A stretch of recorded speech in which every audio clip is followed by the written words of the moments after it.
Sterrings, picture important, is Sterrings, they're Black Sterrings. Hey, I'm Kunta. And I'm Peta. Welcome to Black Sterring Radio, a podcast where we dissect TV shows, films, music, and culture To ask how black women are represented and seen on screen.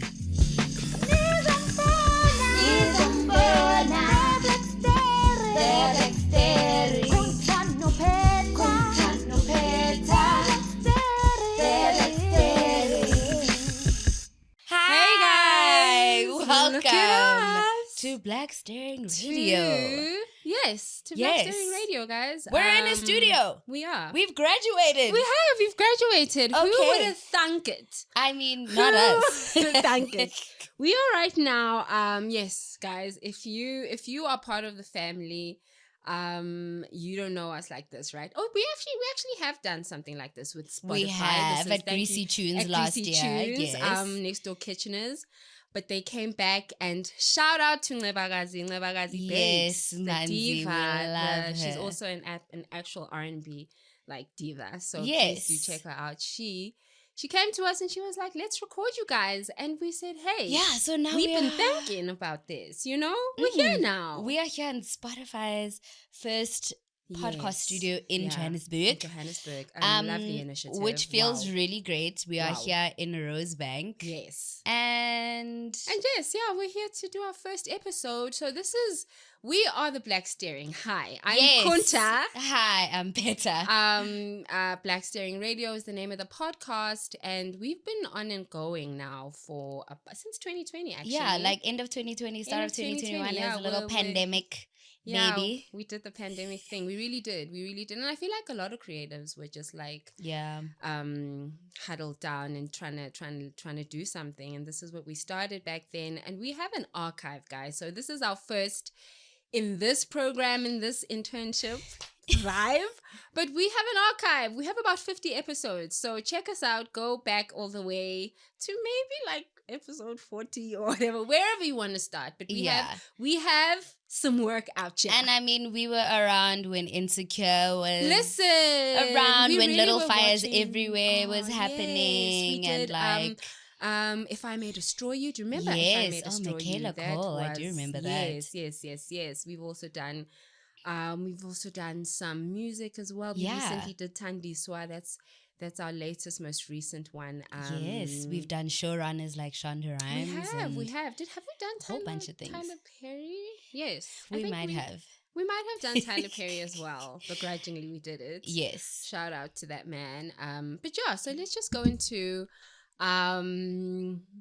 who we are. We watch things, we watch series, we watch movies, we consume music and culture, and we ask ourselves where and how the black women are being portrayed and represented on screen. Are they the siren? Are they the fat, kind of support to the main character? Are they a mammy? Are they? How are black women being treated?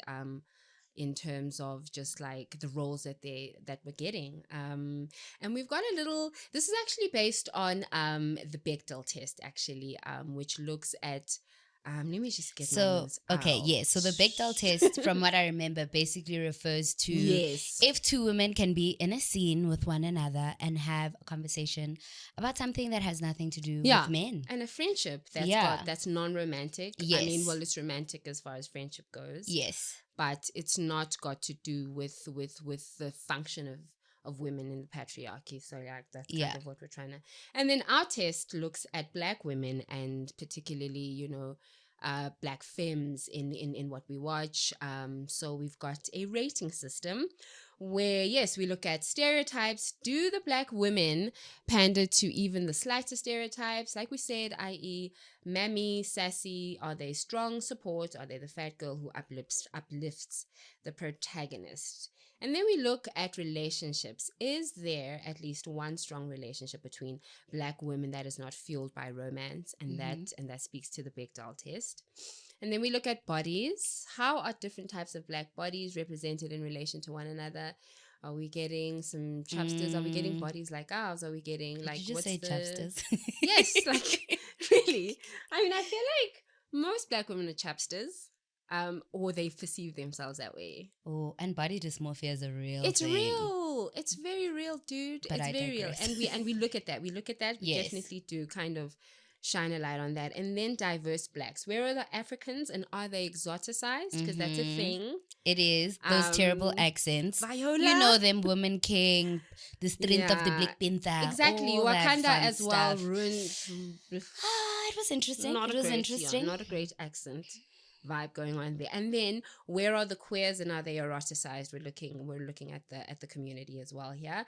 And finally, our favorite, is there a range of humanity and complexity in the Black femme characters, in the Black even in the Black male characters. We really do sometimes be caping for the niggas, but hey, are Black women given the space to express a full range of emotions, joy, anger, grief?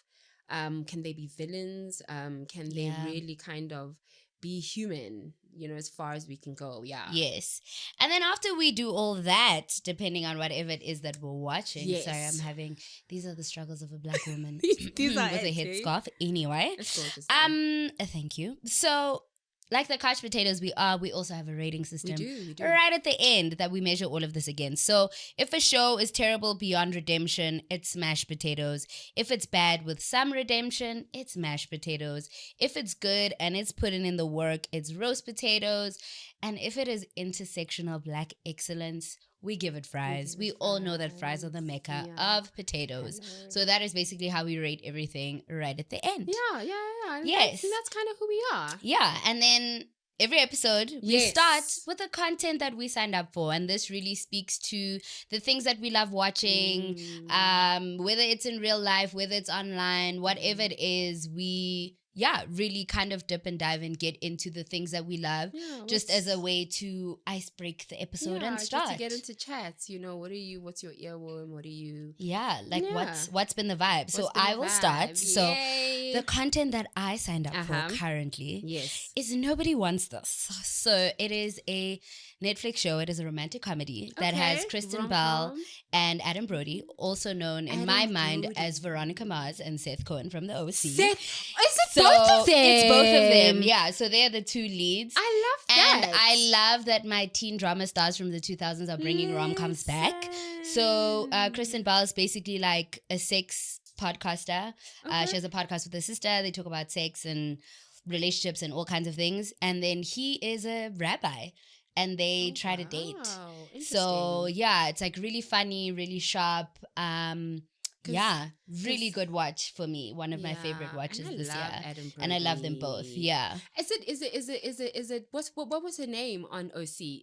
Is it the couple? No. Or is it the actual main girl? It's just who was on so the OC? No. So it's him as the guy from the OC, and then she was on Veronica Mars. But also the voice of Gossip Girl. So Gossip Girl here. Oh, really? Your one and only Lives, the scandalous. Did we ever see her face? I don't know. No, we never ever saw her face in Gossip Girl. Yeah. So she's like the voice of Gossip Girl. Nice. In the original version, and then also in the spin-off version, she still does the voice of Gossip Girl. Okay, because there was a spin-off that came. That was not good. That was kind of terrible. When did it come out again? I want to say 2 years ago. It was not great. Oh, I did not watch it. Sometimes reboots don't work. They don't. But I think then of You. Okay. Which I feel, you remember You? Oh, yeah, the creepy one? Yes, the creepy one, which felt like a spin-off because he was from Gossip Girl. Because he's like evil. Like he's like one of the mains from Gossip Girl. I don't Lonely remember boy. Yes. Pen Badgie. Yes. And it just felt like it was a Gossip Girl spin-off, but You has got a cult following. Hey, yeah, also like deeply dark. Yes. Sociopath. Yes, but so that is my content. Okay. That's what I'm really vibing with. Yeah. It's nice. I love a rom-com. So it's like a 10 episode season. First season's like 30 minutes. Okay. I mean, I still garner the days of 24 episodes at 42 minutes, but that's a complaint for a different day. Yeah. So what is the content you signed up for? That's really cool. I have been going back, as one does every day, to India Ari. Oh my gosh. Ooh. This Libra season as well. I was just like, I was just dipping into India Ari's Voyage to India, which was her second album, and I just feel I had that CD. India Ari is so underrated. My goodness, like going back, like her influences are Donny Hathaway and Stevie Wonder, and you can just feel it, dude. Like going back to India Ari, I'm just like I listened to her like throughout my childhood, like her first one. What was her first one? What was her first one? The one that again? had brown skin and Ready for Love. That one. But Voyage to India. That was the album with the white amazing album art. Oh my gosh, it is poetic. It is prayers. It is so affirming. It's like, gosh, India was actually speaking like life back then, hey, when we were and I mean, I don't think we were listening. I don't think we were really listening back then to the lyrics. I know I listened to the lyrics later on. I really don't I listened to the music first before I listened to the lyrics, but went back to her and I was like, oh my gosh, this music is just it's affirmational. It's just definitely what you need to be listening to in the morning, you know, like, and it's just soulful. And she sings and she uses that guitar. Acoustic guitar. Come on, India. And just the energy. She's just a powerhouse. Yes. I can't believe we lost India. We didn't lose her though. She's still, because social media sucks for these reasons. It really does. does. And you know what song I will always love on that album? Get It Together. Get It Together. That is one of my favorite songs of all time. And she's got like interludes and little where things she's like, and yes, can I work with you? You know, where and talk to her, where she sings with her mom. And I'm just like, that's her mom. That's her mom. I'm just like, yo, this album is just perfect. And her little like interludes. That. You know, like back then. I love an interlude. I love an interlude, guys. We don't get that anymore, hey, do we? We do. Things are not the same. No, they're not. Things are just not the same. And interludes will still always be the best song, but the shortest. It's almost like evil. Yeah, it's like a kiss. Because I'm like, a minute and a half, you really? Know? No, but then you see, I don't want the kiss. I want to make out. Get the kiss. No. And that's all you get. No, sometimes you want to make out though. And people will then go on and listen. But that's the beauty then of an album, is that you can always go back and listen. Yes, with new ears. With new ears. Yeah. With new ears. And I'm just like, oh my gosh, I'm falling back in love with her. Like, oh, I love that. Yeah, because she did have a moment on social media. It's just social media is not necessarily doing all our faves right, or they aren't doing it right. You know, maybe it's not doing all of us right. Like social media is something else. Hey, we are all in a weird parasocial relationship now. Yes, we are. Never need to see people crying on the internet, but again, different story, different day. Tell me about like why lives are a thing. But also, I really love them because you then can. I was sitting on. Actually, we're gonna get into this. I was sitting on I knocked in and I came into a live Egambuso Koza, who did the score for what we're going to talk about today. Okay. Amazing musician, just like talking, spitting. You know, I was just like, this is I love this. I love today.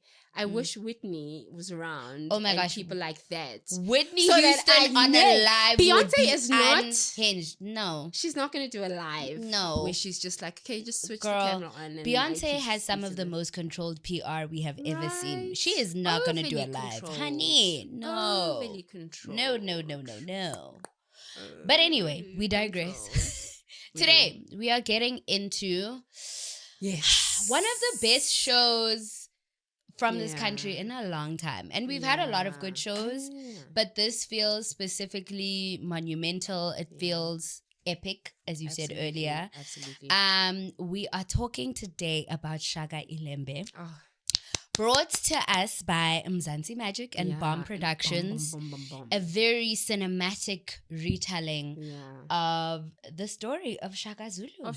You know, it's almost like an adaptation. They've really fleshed or kind of reimagined, but added a bit more onto the original story. Onto the story or the series? the original movie. Oh, yes, the original. Was it a because movie? I think it was a series because I remember the boom, boom, boom, boom, boom. I think it was boom, 5 boom, or so. Boom, boom. Yeah, I remember the theme song, so I'm assuming it's a series. So it really does kind of it's doing the thing today where people are taking, you know, what they did with what Will Smith did with ballet. I feel the same about Shaka Ilembe. It's kind of a it's a good readaptation of the story and this modern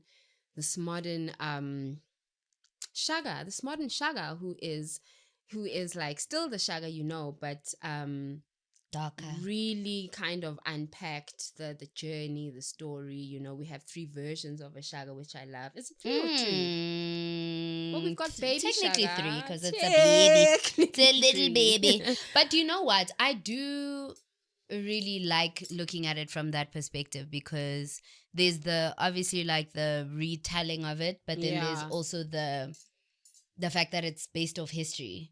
So it's always like, how much do you take? How much do you not take? I wonder though. I always ask myself about Shaka if it is completely fictional or if it is true, because no one really knows how Shaka looked like. No one really knows the actual person, whether it is, but the story is just like so quintessentially South African. It is the story of South Africa. He's like the guy. Like, and also it's just so basically, just to go into the story,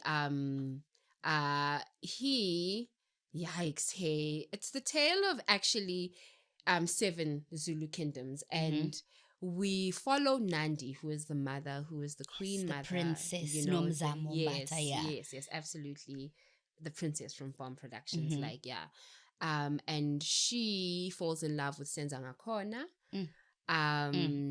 Couldn't stand him. But how? I couldn't stand him. What a Casanova. And you know what? Senzanga Khona is the epitome of what it's like to be shelled by a Zulu man. Yeah, right. Really just... the poetry, the lyrics, the way he reeled her in. The seduction. They were meeting by the river. It was Things were romantic. And it was songs, very... you know... Yes. You know... it started off very romantic. It did. That I will say. It started well. I rom-com. had such high hopes. I did.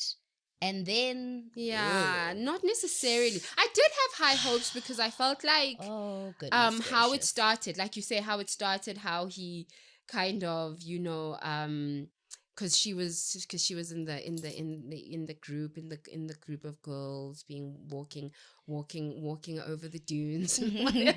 Also, wait, can we pause and talk about the cinematography? Because no, absolutely. Wow. It's just like incredible. And I mean, amazing. They just picked up 12 Golden Halls. They picked up 12 SAFTA awards for like everything from editing, visuals, cinematography. It's so award winning. It's so award winning. It really is. I think it was shot in Joburg. It was the whole thing. Was the whole thing? Like there's like. Yes, like I think in the West somewhere, if I'm not wrong, that's where they kind of... No KZN at all? I don't think KZN, hey, could be. This is why I was like... Because I was like, the landscapes. Yes, the landscapes. Made me wonder. The landscapes. Because it felt like very grand. But then I was also like, where are the 3 rondavels? Yeah, and you know, you can strategically... shoot. Yeah, true. There's like drone footage. Yeah, like they always. Yeah, they definitely but they definitely the cinematography and the direction definitely is so epic, so massive that you get the feeling that it was shot in everywhere, you know, across the land, across the Sahara Desert. There's also like the Portuguese storyline, the Mozambique and the Namibian storyline. I was shocked that slavery entered the chat. I shouldn't have been.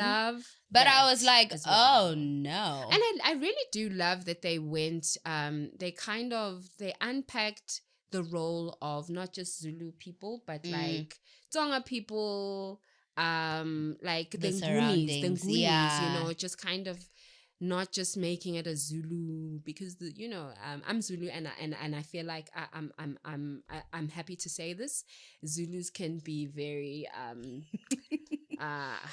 they can just like take up all the space, you know, and we've got We've got Tsonga as well, and it was amazing to see Jack Mabaso. I bought Jack Mabaso. He was Makasana, that was the king cool. of the Tsongas. Yes, that was cool. That was really cool. It was cool. I was like, this man is multi-talented. I was just even down there in the caves with the shubis, like yes, there were a lot of with different... Java. Hey, yeah, there was a lot. Yes, there was a lot going on, and key characters. Maybe we should just go into let's do that. Characters. And I will pull out my notes. Yes, because we'll see how far we get with these notes. There were a lot of characters. Okay. There were. So Nandi Shaka, right? Senzanga Kona meets Nandi and they have sex once. They fought one time. And thank you, man. Because obviously like condoms were not a thing. So it was just like you have sex, you will get pregnant. And she found out, she didn't even realize. Yeah, until she was, and as soon as she was a little bit nauseous, I was like, oh my Lord, here we go. This is how pregnancy does you. And honestly, how Senzanga Kona acted was disgusting. He would not claim her. He lied on her name. Oh my God. They said you should lie. He went from, I love you, we're going to be together, you're going to be my queen, to like, I don't know her. I know her, but I didn't do anything to her. My is the baby mine? Like, my bear's Abazo bigger. And she's like of royal blood. Like how Mabasabi is this treat or like this kind of shame. And then this public shame just follows her the rest of her days. Even when she's bamshongo, the rest of her days. She is just he then banishes her at some point. He does. You know, when he then becomes king. Yeah. Senzanga Kona becomes king, which is just like he's just, you know, and you then get to see the different types of kings and the different approaches to leadership. Yes. But even with him, it was interesting that he started. So when he circled back and said, okay, Nandi, you can come back.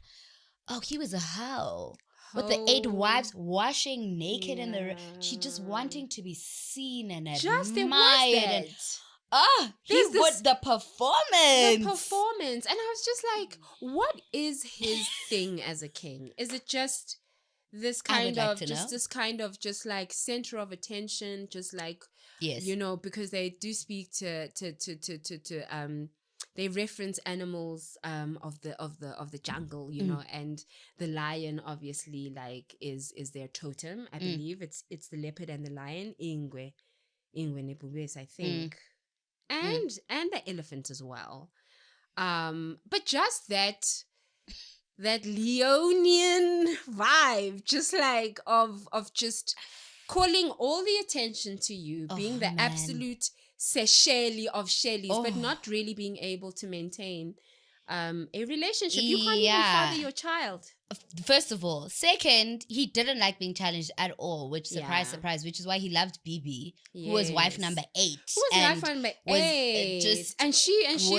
She came with the, I think they were kind of almost like nomads, like they just were. Yes, and he said, she's beautiful.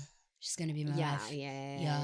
And she was annoying. Bibi worked my nerves. It's so interesting to see Istembu, you know, to see the dynamics of Istembu, because even back then, or the imagination of back then, it just did not, like, women hate that shit. I'm so sorry. I don't care if they're a part of it. I don't care if we're a part of the system. Women don't like that. Like, and you then can see with the, I mean, there was the reality show here, and then we saw it real life with, what's his name? Sorry. What's his name? With the 3 wives, you know, they struggle to get along. You know, it's just because there is also that, and there's, I kind of like how they did tease out that conflict between the first wife being Nandi and like she was the second wife. She was the second wife. Yeah. Oh well, because she left. Oh, because she left and then she came back after. But she was like, and everyone would say, "Oh, Nandi's the favorite." Yeah, she was. So the favorite. Her versus Bibi, who was like the youngest.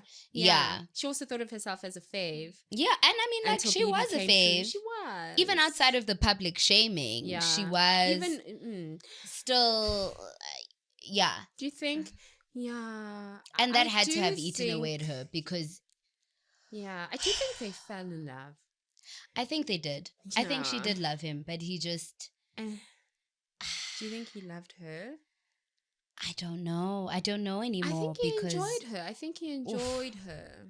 I think as soon as she started to have any kind of a boundary, yes, when she wasn't waiting for him to come into her hut at night, and he started getting angry. When she got over it, and he started getting pissy and angry and irritated, and then taking it he out took on it out on he took it out on Ushaka. For sure, he took it. And then to be jealous of his kid was very interesting to me as well. Dynamic as well that I feel happens. It does. This kind of mother-daughter jealousy, father-son jealousy. And it was like interesting because it never did end. And it was like heartbreaking to see Shaka constantly wants to prove himself to his dad, want to prove himself as just like this, just listening. Like the first slap that he got from Senzanga Kona was as a result of killing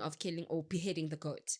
Yes, because he had the dream about that. And he was instructed. Senzanga Kona said, "Hey, you should do this." God was his charm. Dude, he loved animals. He watched it grow from a little baby goat. And then he had to kill it. Did that, to appease his father. Yes. And there's just a lot of like this kind of just like senseless violence, bruh. For sure. Which is, I think, a trope of epics. Yes. Just like killings. But for me, what I found interesting was like the relationship between fathers and sons, like throughout the different clans. This is true as well. Because even Dingiswaya, the other side, and the king being mentally ill, and you could see the stages of dementia. There's always a mad king somewhere. Yeah. And you could see like the stages of dementia, and he would confuse the sons, and like he would be huge bouts of anger. Yeah. When until anyone would try all his sons. And because Mawewe lied, because he was a little bit power hungry. Yeah. It's almost like everybody had lots of power, lots of male ego, lots of like villain origin. Because even Shaka's villain origin story started from his dad disowning him. That was like his villain origin story. And then sprinkles of bullying. Terrible bullying by his cousins, and being tied to trees and left for hyenas. And throughout just being the outcast, this because kind of like underdog king, constantly facing rejection everywhere they go. After Senzanga Kona banishes them. Yeah. Then she goes home. She goes home to her paternal. Yeah. To her dad's home. And then her brother is now king. Because the dad had passed. Senzanga Kona didn't care to come to the funeral. My God. At all. I was like, I can't stand he just was like, condoles, babes.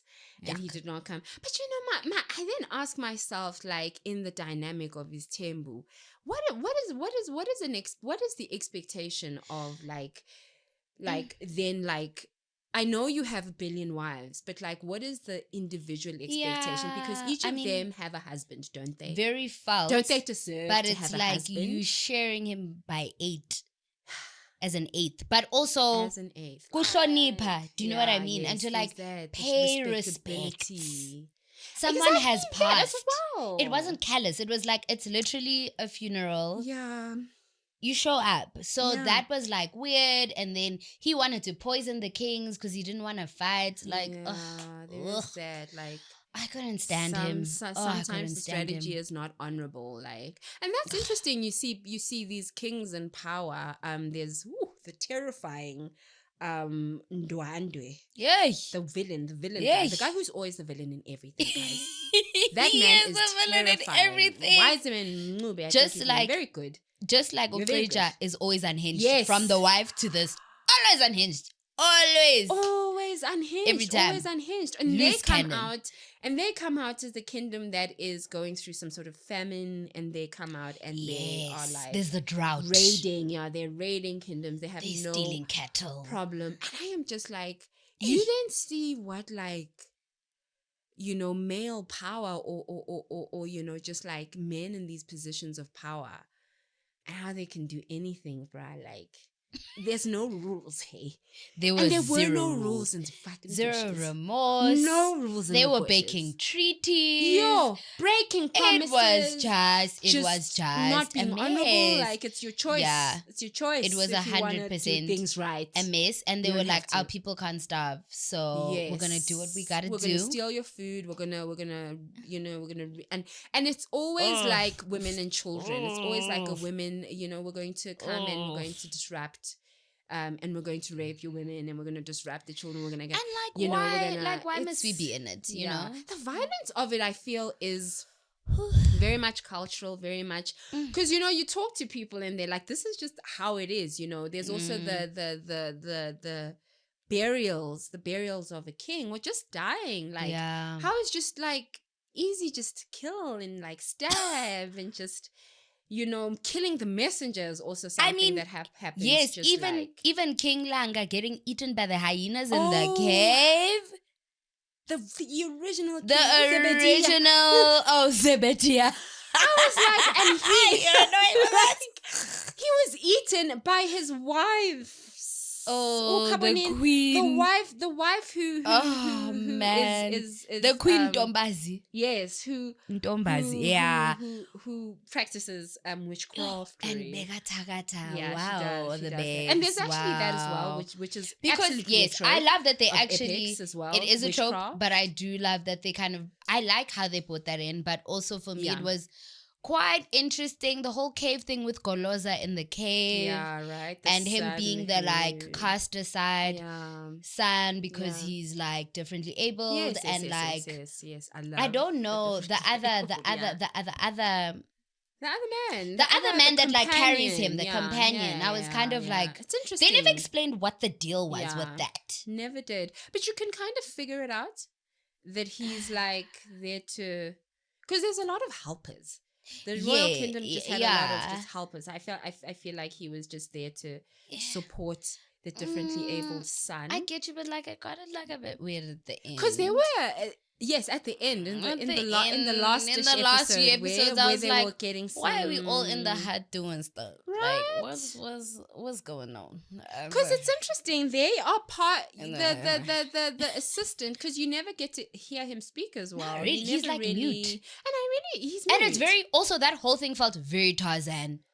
He grew up in the cave. Yes. The animals raised him. Yes. He knows how to call hyenas and the bats. Knowing how to speak to animals. He knows how to speak to very Tarzan. Very, very Tarzan. I have to say. And the hyenas as well, a very Lion King. Yes.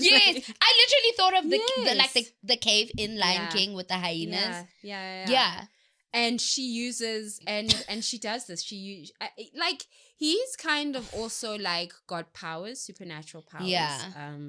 As a differently able, I guess. Yeah. Gifts, yes. Yeah. He can because they work well with the mom.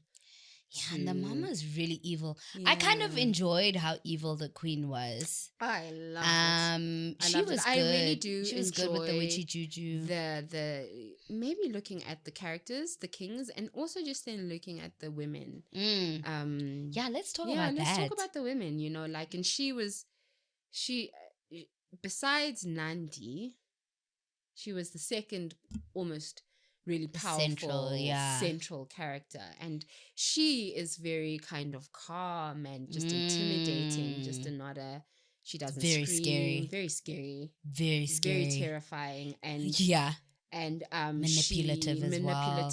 How she would whisper over here, whisper over there, manipulating the weather so that things could rain. Sacrificing the human sacrifice that she made, sacrificing as well. And it's interesting when her son found. It's so interesting, the hypocrisy as well. I don't do this, but I do this. And it will help us, but you're a witch. Oh damn! But can you help us maybe?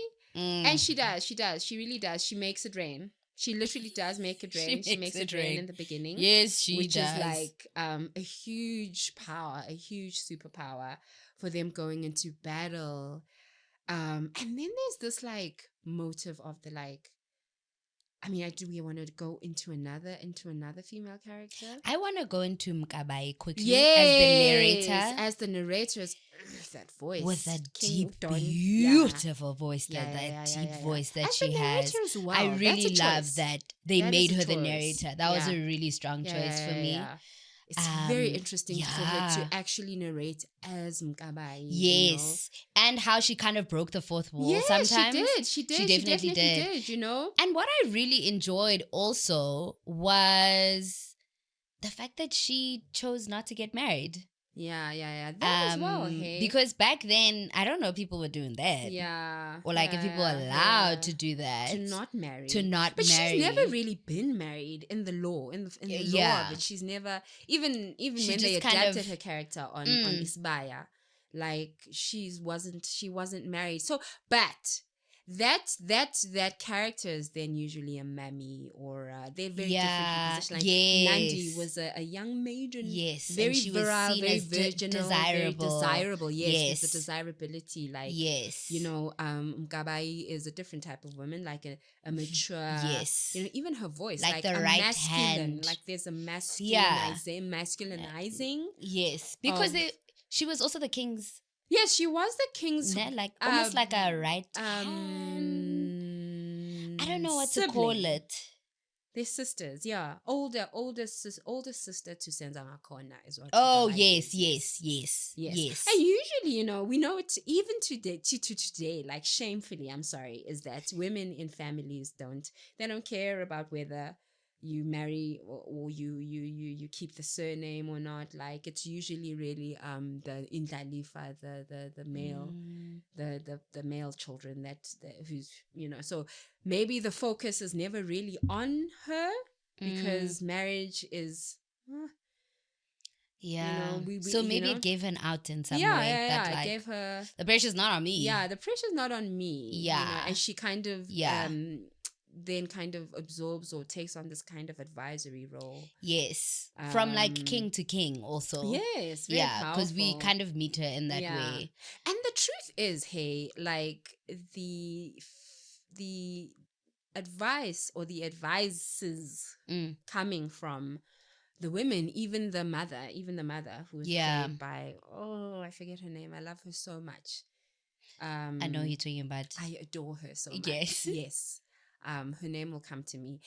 Their advices, like, are sensible. It's like, you know, it's you know, it's just like, let's do the right thing. Let's be strategic. Let's think about relations. Let's think about, you know, lives. Let's think about and yet it is always an ego power trip with men, because even like as a sibling dynamic, he was like, "Oh, you're not gonna tell me what to do. I'm not gonna listen to you." And it becomes about that. It becomes about you like, telling me what to do as a king. Are you listening, you know? though? And it's just it's. But I feel like Dingiswayo takes on the council of you know, like he was very good at that. Also, Tembi Nkosi and his main character energy. I don't know how many times that man almost died.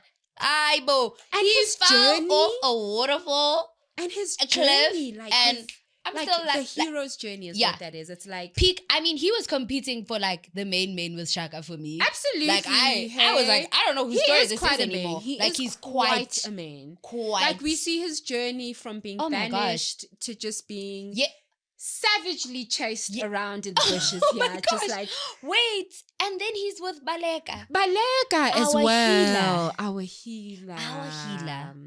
Who really lays her hands and heals everybody. Yeah, she really does. Hey, she really one does. of the most like strong romantic relationships out of the series, which I really enjoyed. This is true. They loved each other. They were such a they're strong characters. Their face. Yeah, and for me it was interesting that he didn't, even when he became king, he didn't take on many wives. Yeah, he didn't. He was just with Balega and then right where it was their son together. Was it Balega's son? Is that Balega's son? That guy? I assume so, because remember everyone thought that they both got killed. And then they both survived, and then she went to Dalgoa. Yes, and then he ended up. But did she fall pregnant? I don't know if we saw that or if he was always around. Because but then I she kind would of have like had to assumed. stay. She would have to stay. Or maybe she would have stayed for the son. So I just think it was just one of the wives. Yeah. Just one of the wives that, because we never really Because we never see him with another woman outside of Balega. That's why I was like, I enjoy just where's the kid come from? Yeah, actually? like it's interesting to have like like the dynamics of romance and how like relationships are handled or whatever, like just to have a really kind of in monarchy, like a relationship that where two people choose one another and their hearts belong to one another. I really love that. I guess that was the hope with Nandi and Senzangakona, but Senzangakona is not. Do you know what? He's not. But also even in that, it's very interesting in like the contrast between like almost the love match, and I'm thinking of like Bridgerton, Queen Charlotte kind of things, where it's like there's the love match with royals and then there's the arranged marriage aspect. The arrangement, so you can always kind of tell the difference where it's like I'm choosing you versus you've been chosen for me, because in essence that's kind of what happened with Nandi and Senzangakona when they wanted to be together, and then he had to marry somebody else, and then there was that whole thing. Because marriage is a tool. It is a tool. Yeah, it is a tool. Definitely, in especially in like such a patriarchal. It's like family relations. Yes, it's family relations. Yeah, it's like connections. We're building. We're building. Through marriage, and it's crazy that it's crazy that like to see that institution kind of like that's just how it is.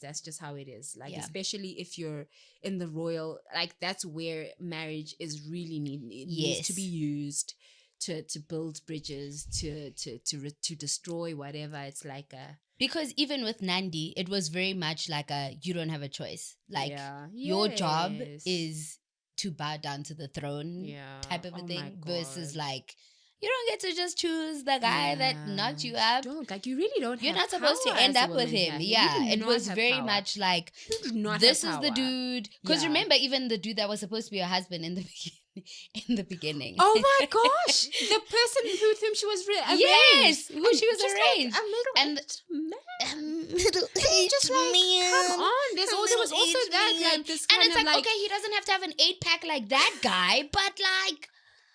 And does he have to be? Is age nothing but a number? Oh, like, I mean, back then, they didn't care about that. Yeah, like child bride. As soon as you get fertile, which like there was a lot of problems. There was a lot of like problematical things with how with how things were back then. Like I mean, Nandi going back home to only be like disrespected, like completely humiliated by the brother, like, and also please, and he was married to the bestie. Yes, the bestie was bestie. Like, and she was also just. It felt because they had a conversation. She said, "That's my man, and I'm gonna stick beside him. I love you, girl, but we do this as well as women. We really do." Uphold and kind of carry it right. We the carry bestie it. Pikil. Yeah.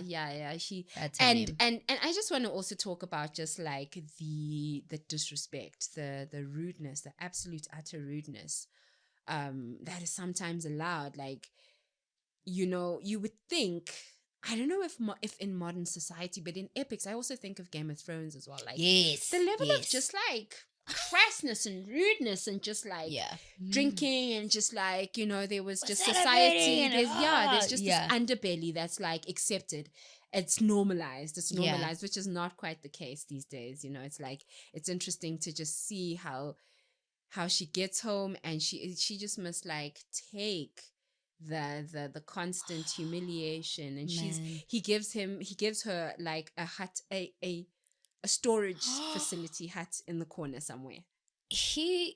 I could not stand him. Like, and I'm like, is she not your sister? Does that not matter sometimes? Like, family relations are also something that is not always just like cut in stone. Like, it's not. I mean, and definitely we see family betrayal play out. Yes, there's betrayal a lot. Yeah, we see it play out a lot, and also like Yeah, because he didn't rate her at all. And you could tell even growing up that he was very like annoyed by her. Yeah. From like jump. He was always just she was like somewhat of a favorite, wasn't she? Yeah. And you could tell that he definitely resented that. Yeah. And like even when she kind of came with her tail between her legs, he was like, you should be grateful that I'm even giving you this storage. I'm going to use my power right now to really just like tell you what I think about you. Yeah. It's crazy. So it's just, it was not great. I do want to talk about hair though. And costume, yes, absolutely. That was really fun for me. Wow. So yeah, like a lot of that. Wow. I like how every clan had like different, because I mean back then I think it's like what century, like was it 13th and 14th, whatever the time period was, back in the day. Yes. Because there was a difference in the shapes. Of hairstyles, because you see with the men as well, like all the shaping from different clans was really cool. I love like the big hairstyles that looked almost like ikolo that like the woman would have, and how like almost like the different clans had different bead colors as well. How they brought that in, and like the cowrie showers and the feathers the mighty that the kings would wear, and like all of the little accessories and the little detail and costume.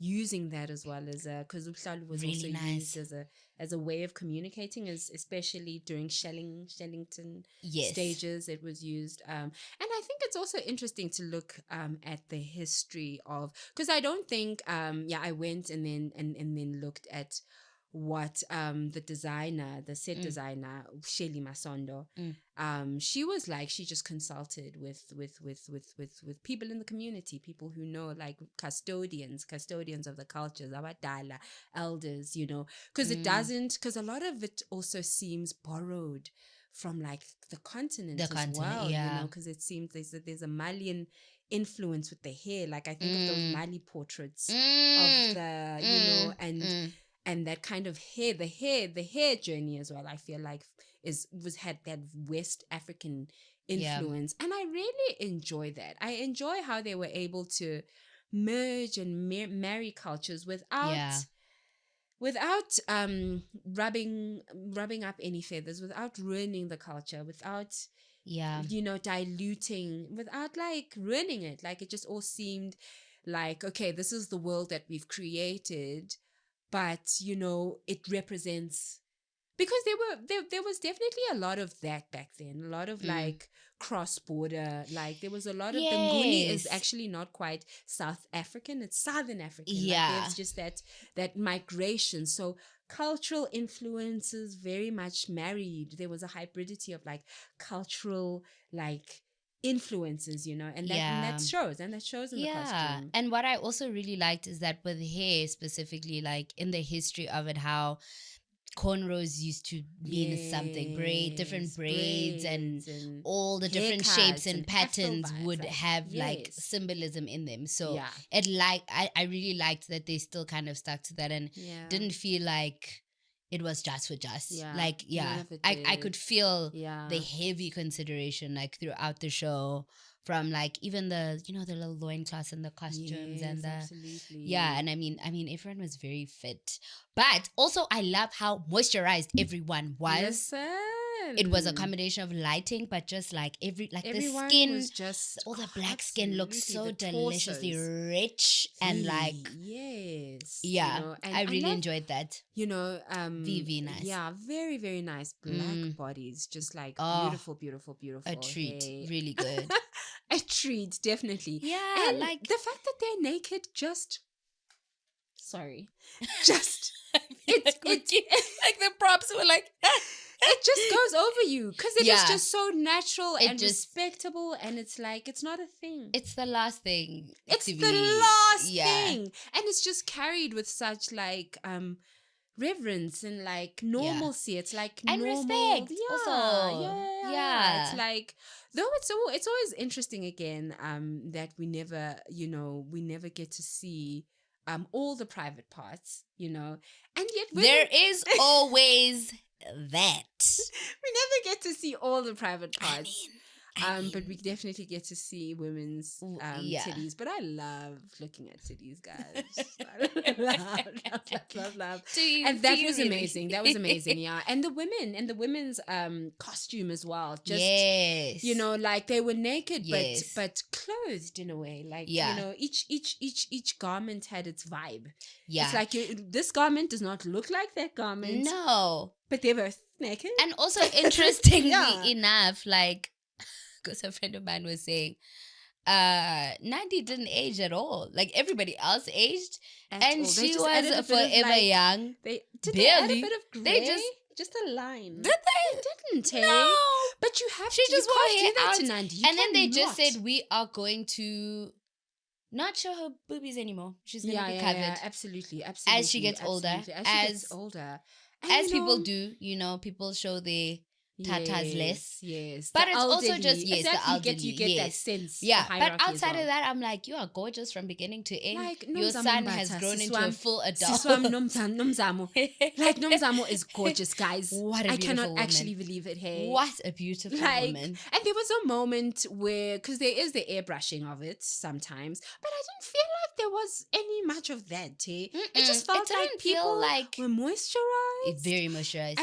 And they were kind of just like taken care of. Like it didn't feel like there was no interference. It just felt so interference pure. Is the right you word. Know, in the best way. In the best way, you know.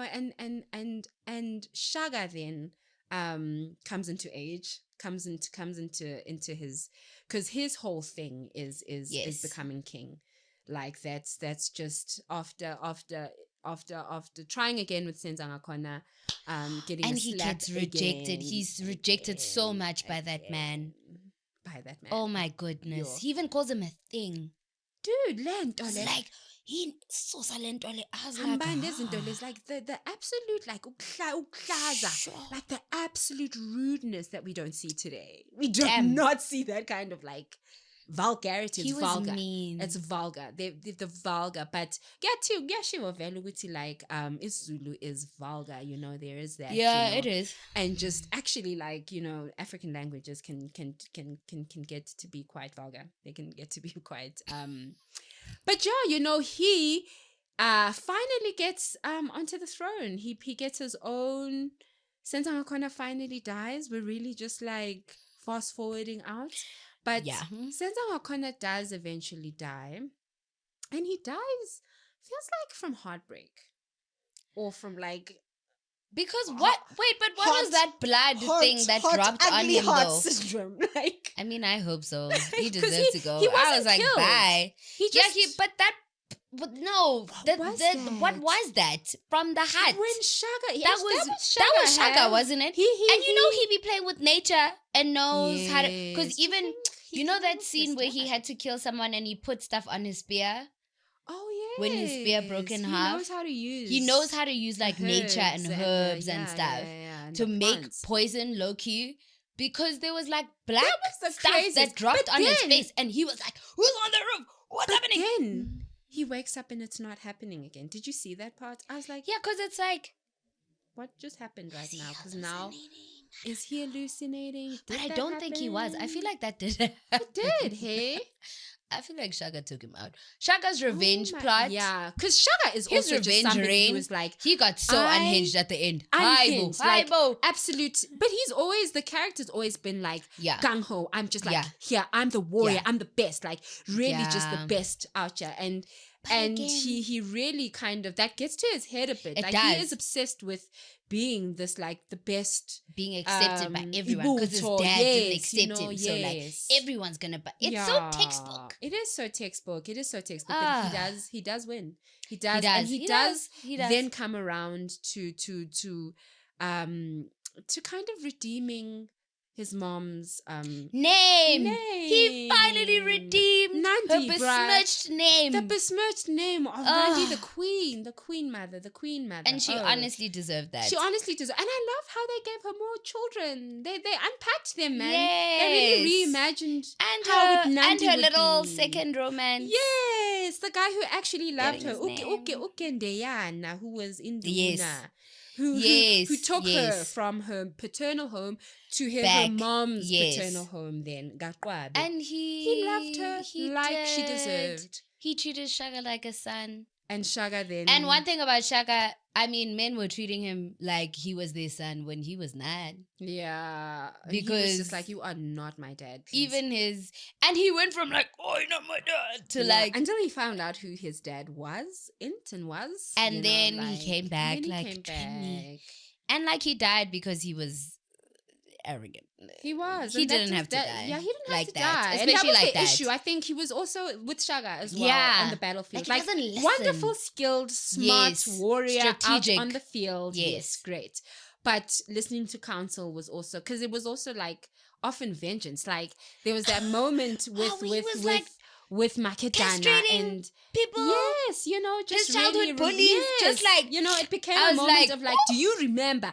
Do you remember? And what he was singing did? the song again. I said, "Oh, childhood trauma is coming out. Childhood trauma is coming out again." Love that as was well. So I feel dark. like It was I love, very dark. I love like, that. Oh no, that like nod to like, hey, mental health happens. And they tried to be Trauma like, "I'm sorry, Shaka, please wait." No, and he was busy like swinging his dick around. Yeah, like, he really was. Swinging I was his just dick like, around oh at some point, no, hey, he really was. He really was. Quite literally, yes. Yeah.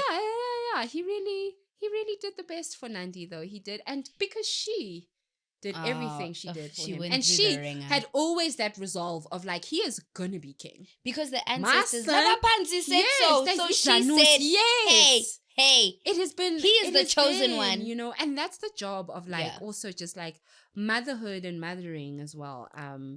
Just that strength, that resolve, that kind of like you have to kind of believe in yourself when absolutely nobody out here believes in you. That's motherhood. Yeah, that is that mother. What do they call it? That mama bear kind of like like the maternal. Yeah. Thing, and it's actually quite a feisty, powerful. Really powerful energy. She was always quite feisty, which I enjoyed. She really was that kind of from beginning to end. Yeah. Okay. Should we rate it? Shall we rate it? Okay, let's get into the system, guys. Okay. Stereotypes. Do the black women pander to even the slightest stereotypes? I think we have stereotypes going around here. We definitely do. I think we do. But I always feel a weird caveat with this one because of like historical. Yeah, it is an epic. We're in a historical text here, so the roles. But what I will say, like even in the stereotypes, I like that the women were very fleshed out as characters. Yeah. Very three-dimensional, multiple women, from the heroes to the villains, to the mothers, healers, to the mothers, to the do you know what I mean? Like all of it was very layered and very nuanced, and it not like none of the women who had screen time felt like flat characters. So for me, I'm like, even in the stereotypes, we're really pushing this, and this is really good because even for Balega to have a get out of jail, I can save a life card when they were gonna be killed. Yeah, that was really cool. I was like, this is really cool. You saved a life, and now you get to save 2 lives, and you get to negotiate with that. And that as so women were still powerful throughout the show, which I really liked. I love that as well. Really like that. And it's like they take the stereotypes that exist in society and show you how these different characters used them.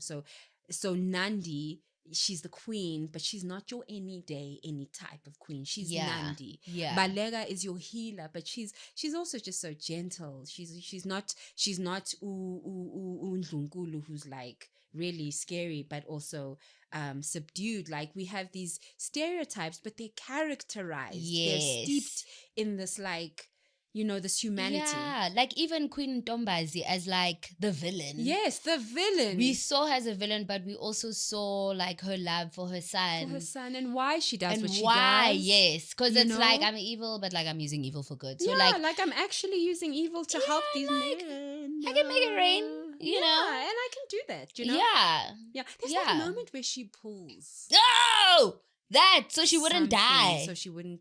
Because they were like, if you have been doing what you're doing, you're gonna die from this. So she put it's almost like a what was that? Umuti, some Yeah, sort of like thing, in her. like Oh, yeah, very brave, very Oh, sultry, man. very interesting, very interesting character, very interesting women characters. Yeah. So Yeah, yes, so on that. Yeah, Yeah. I would probably, no, definitely they win with that for me. Yeah, because same. it is, again, we're dealing with a historical text. We cannot deviate too far out. Exactly. Yeah. Relationships. Ooh. Ooh. Is there at least one strong relationship between Black women that isn't fueled by romance? I think there is. I would argue that Nandi and Pikile as they besties. They are friends. Yeah, we got to see like their genuine friendship. Yeah. We did get to see it fall to the wayside. To the wayside. After she married her brother. Yeah. However, that also speaks to what can happen sometimes when friends get married. But it's also like, actually, how friendship... Those are conversations and like the changes and dynamics of friendship. So it still felt like they were quite strong and they had one another's backs, like they growing up, and they tried. Yeah. It is interesting though how to see how then female friendships or connections are circumscribed by the patriarchy. They're obliged to function in that way over and above their connections to one another. And it's interesting. There was a moment. There's also the what patriarchy does to kind of pit women up against one another. Absolutely. With Bibi and Nandi as well in this tembu. But also there was that moment when Nandi was coming to the river and the women were just like mocking her and then singing. They were just like, that was just horrible. Like, my gosh, back then, guys, that was bullying. I mean, I wouldn't even say back then. Bullying has not stopped. Now it's just on the internet. They're like singing. I mean, this is true. Yeah. Just hectic. It was not like great. bullying like original, where the girls are like, women can be mean, honey. Women can be mean. We can be mean, even honey. The clash between the moms, like the older, yes. And both and Mawe, and both of them being like, I want my son to be king. How everyone is just like, so and you could see, and she was just like, it's king. not gonna be him, but where is the king? Whatever. I'm watching you. Like there was a lot of competition. Lots of competition. Like women's relationships are complicated by their proximity to the patriarchy. So definitely there is a strong relationship as well. There is. There just is. But it's not stronger than the patriarchy. It's just not. No. It's just not. Yeah. Bowdies. The bodies, the visual diet. The visual diet is lovely, actually. Hey, I loved it. It was really good. I loved seeing, just men as well. Just I found myself also looking at like thighs and exactly, really well carved. Because I also have to say, like, there is something wonderful about a healthy, well taken care body, like muscles. You're doing the thing man. at the gym. Hey. And we're not mad at it. And we thank you. Because especially even did we talk about who was he in Goman? Uputum Dala from The Wife. What is his name? What's his name? Gomani, I think, is the one. Who was chasing Dingiswayo with and they almost ended up on a slave ship together. Yes, and he was on the other thing with Kanyimba where they did the sex. Oh, The Wife. Yeah, The Wife. He was on The Wife. The Wife, yes. Yeah. I mean, half of the Wife cast was in that. But because even Grisha was one of the other brothers on The Wife. All in there. But the body is great. Yeah, like it's and again, great. Even he had main character energy as well, because I was like, no, he's not gonna die either. Yeah. Too strong an actor. Because it always feels like with strong actors, I'm always like, there's a cliffhanger that you might die, but I feel like you won't though. This is actually very true. I don't know. It's true. Because when you think of Gendeyana, I was thinking with epics, you are going to lose your fave. You are. They're gonna kill them. Because Game of Thrones, like, dead, gone. And finished. So when they did that with Gendeyana, I was like, oh, come on. To suffocate, guys. Like, he's amazing. Why are you killing him? I hated that. But you know, it's just, you have to kill somebody meaningful for people to cry. Yeah. For people to mourn. You need, you know, you even need when the Senzanga Kona died, emotions. I was like... No, I was like, good riddance. Goodbye, you terrible man. A king has died, like, you know? No, I was like, bye. Bye. And then the Mad King as well, dying. Oof. But he also killed all of his sons, which was crazy. Which was rough. That was a rough That was killing. insane. And when he then comes to that realization, he was so sad. So sad. It was actually so sad. Because that's also the thing of like being like in a mental episode. Yeah. And like having dementia and all of those things. Like, and you're not that's fully just there. Like taboo. And how people don't really like, you know, they don't really address that. But we're running out of time. Quickly, I want to speak about the sex scenes, how we never really saw any sex, and I appreciate that. Thank you. Thank you. Because we don't have to see it. We don't. We don't have to see it. We don't have to see it. We get it. I think it was actually between the strongest couple, between Balega and it was just and then... I love that. Like, let's just get it off the frame. Nice. We get what's happening here. And like, and that's about enough for us. But like, I appreciated that. I appreciated, honestly, because it does half the time. I feel like HBO, is that you? Like, is Showmax the new HBO sometimes? So I really did appreciate that. Thank you for bringing that up. Yeah, I really did appreciate that. It weighs on me because I'm always like, why? This is going on for too long. It does. Please, man. Makes me feel like a prude. Yeah. And I wouldn't say that I'm that. I but wouldn't like, say that. You know? There's something.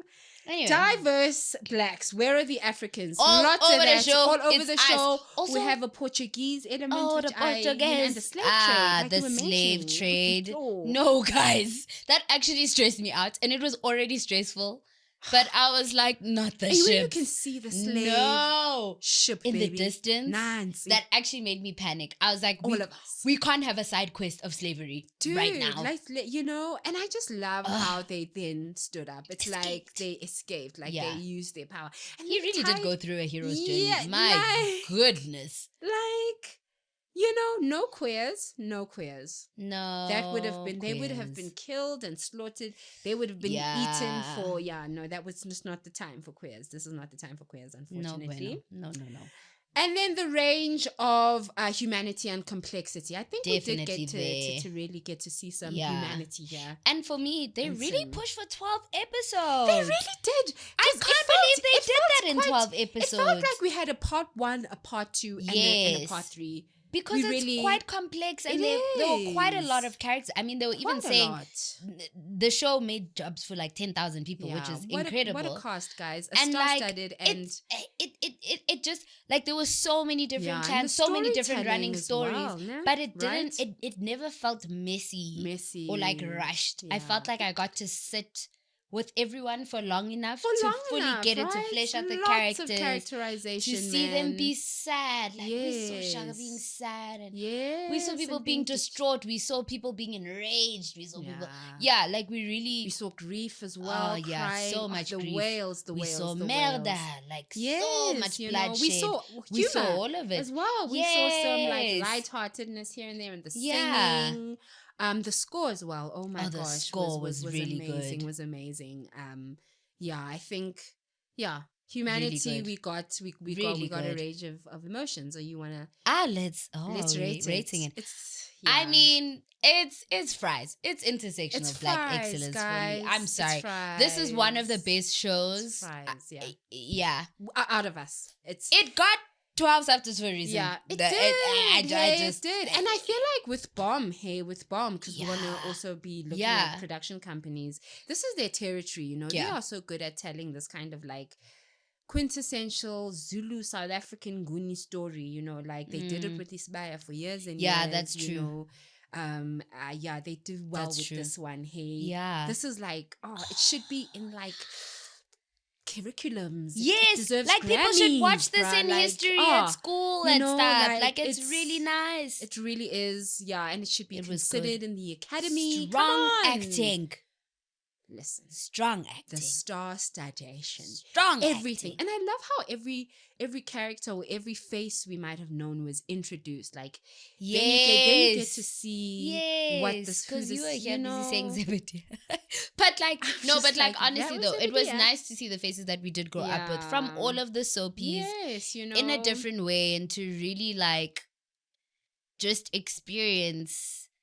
Like, I never found myself saying, "Oh, Jack Mabaso." Like, I felt like I was completely enriched in the story. Absolutely. I was in acting the story. was acting, hey? And no one who I knew threw me out of the story, which I really appreciated. This is why I appreciate. This is why they're star-studded. That. This is why they're legendary faces. Yes. Sometimes you do have to get the ones who know how to work, guys. Sometimes you do have to get Denzel Washington and not his son. You know. Oh. But what I'm saying is, like, sometimes the actors are acting. You need Denzel in Gladiator for a reason. Do you know what I'm saying? And I will be sad for that. Okay. I get it. I'm finally at the age where I get why black moms were like, Denzel. Because Denzel, guys. I didn't get it. As an adult, I'm like, as an adult, I get it. You get it. I understand. The guy has it. He has the thing. He has it, bruh. He has it. Armani. Yeah. And we got a chair as well. I mean, you didn't officially rate it.